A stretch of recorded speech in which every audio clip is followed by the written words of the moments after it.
Sir CM Revanth Reddy తీసుకొచ్చిన హైడ్రాని చట్టబద్ధం చేయాలి అని చెప్పి డిమాండ్ చేస్తూ ఒక మాట అన్నారు ఈటల రాజేందర్. దీని గురించి మీరేమంటారు? ఆయన అన్నది కరెక్టే. యాక్చువల్‌గా ఇవన్నీ లేకుండా ఆయన ముందుగా ప్రొసీడ్ అయిపోవడం కరెక్ట్ కాదు సీఎం.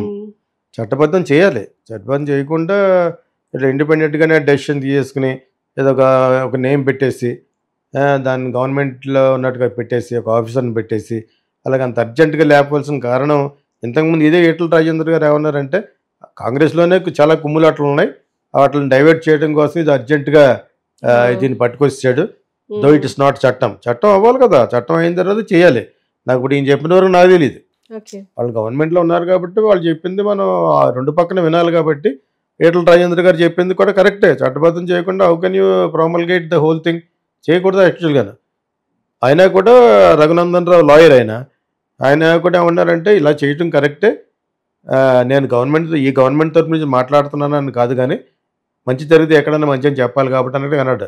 అదే కరెక్ట్ యాక్చువల్‌గాను. మీరు జస్ట్ బికాజ్ కాంగ్రెస్కి అపోజిషన్ అని చెప్పేసి చేసే మంచి పని చెడ్డ పని అని చెప్పలేరు కదా. కానీ ఇక్కడ కీ పాయింట్ ఏంటంటే దాన్ని లీగలైజ్ చేయాలంటే చట్టబద్ధం చేయాలి.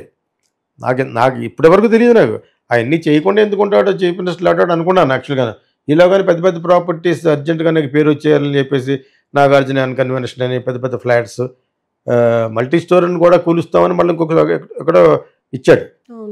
చెరువులకి ఆఘాతం కల్పించే డెఫినెట్గా even if the multi storeyed apartments అని కూడా పగలగొట్టేస్తామని అది ఎక్కడ చదివాను మళ్ళీ నేను యాక్చువల్గాను. కానీ ఇక్కడ చట్టబద్ధం చేయకుండా అసలు యాక్చువల్గా you're not suppose to carry on such operations. ఎందుకంటే అది పెద్ద పెద్ద ప్రాపర్టీస్ కదా, తప్పే ఉండొచ్చు. నాగార్జున లాంటి దాంట్లో ఎదురుకొచ్చేసి కబ్జా చేసి తప్పే ఉండొచ్చు. అయినా కూడా మీరు అథెంటిక్గా ఇది లేకుండా ఇటువంటి వెళ్ళినప్పుడే నీకు కోర్టు అడుగుద్ది నువ్వు ఏ బేసిస్లో మీరు చేస్తామని. State as it court authority మీ అంతా నువ్వే చేసేయడానికి ఏమైనా చేసేయచ్చా? అలాగే ఎవరన్నా తెలియని పట్టుకుని లోపల వాడేయచ్చు. ఆ అథారిటీ ఎక్కడ ఉంటుంది? డిక్టేటర్షిప్లో ఉంటుంది. లైక్ చైనా లాంటి కమ్యూనిస్ట్ కంట్రీలోనూ నార్త్ కొరియాలోనూ ఉంటుంది. అంచేత ఇది పక్కగా చట్టబద్ధం చేస్తే ఓకే అవ్వదు. అపోజిషన్ కూడా ఒక స్ట్రాంగ్ ఒక లెవెల్లో ఉంది కాబట్టి ఏదో ఫిట్టింగ్ పెట్టి చేస్తారని మొత్తానికి ముందు అన్యాయంగా కట్టిన వాటిని గవర్నమెంటే తీసేయమంది అన్నట్టుగా ఒక ఆర్డర్ తెచ్చేసుకుని జీవో పాస్ చేశారు. అంతే, అదే కనపడుతుంది. చట్టబద్ధం చేయరు ఇప్పుడు అడగడం అంత ముందు అడగాలి. అదేనా యాక్చువల్గా నాగార్జున లాంటి పొజిషన్లో ఉన్న వాళ్ళు 10 మంది కలిసి అడగాలి. షో మీ ఇదే మీ దగ్గర ఉన్న చట్టం చూపించండి ఎక్కడ ఉందని. ఉండే ఉంటుంది.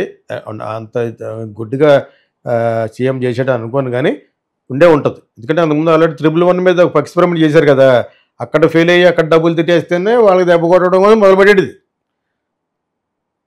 అక్కడ డొక్క కదిలితే మొత్తం అంతా కదులుతూ అంటారు కదా, అలాగే మొత్తం జరిగింది.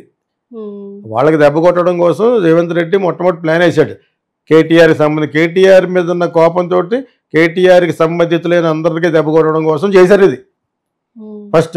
And at the same time it is a good for everybody in Hyderabad because city of lakes అనుకున్నప్పుడు అవన్నీ కనపట్లేదా? అవన్నీ కనిపించి అందంగా మళ్ళీ తయారవ్వాలంటే డెఫినెట్గా చెరువులను ఆక్రమించుకున్న వాళ్ళు తీసేసి చేయాలి. చేసే పని తప్పు కాదని ఈటల రాజేంద్ర అంటలేదు, రఘునందన్ అంటలేదు. చట్టబద్ధం చేయమంటున్నారు అంతే.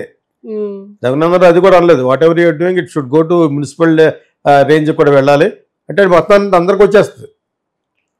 మున్సిపల్ కార్పొరేషన్ లెవెల్లోకి వెళ్ళాలంటే ఏంటంటే ఈ నిజామాబాద్ ఎన్ని వచ్చేస్తాయి, కరీంనగర్ అందరూ అన్నీ వచ్చేస్తాయి.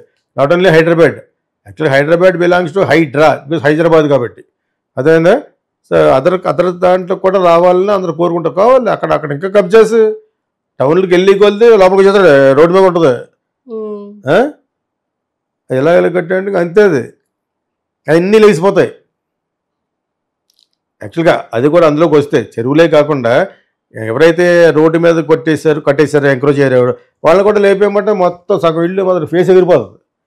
అక్కడ ఎవడిష్టం కొడేస్తాడు, ఎవడు అడగడు. ఇంకా మున్సిపాలిటీకి ఏమన్నా కింద లెవెల్ నుంచి ఖర్చు పెట్టుకుంటూ వచ్చిన ₹1,00,000 కంటే ఎక్కువ అవుతుంది. అక్కడికి ఇస్తే మాట కూరుకుంటాడు. నేను రాజమండ్రిలో చూశాను. ఇదే ఇక్కడ లాగా ఉంది. మా ఫ్రెండ్ వరుసగా కట్టాడు అనమాట. పెద్ద రోడ్డు అది మేనేజ్ చేయడం 5 సంవత్సరాలకు ఒకసారి డబ్బులు ఇచ్చుకోవాలన్నది మేనేజ్ చేయొచ్చండి. పెద్ద రోడ్ అది.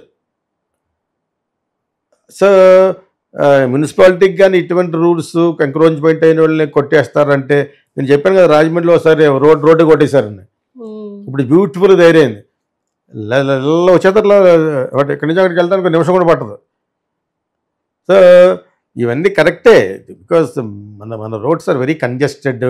అవన్నీ కూడా రూల్ అధిగమించి వచ్చేసిన వాళ్ళే అందరూ యాక్చువల్గా. అంచేత ఈ హైడ్రా అనే చెరువుల మీద కబ్జా చేసి కట్టిన వాళ్ళ గురించి డెఫినెట్గా కరెక్ట్ అనే అంటారు వాళ్ళు.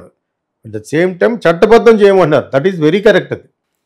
అది చట్టబద్ధం చేయలేదు నాకు ఇప్పటివరకు తెలియదు, నువ్వు క్వశ్చన్ అడిగే వరకు.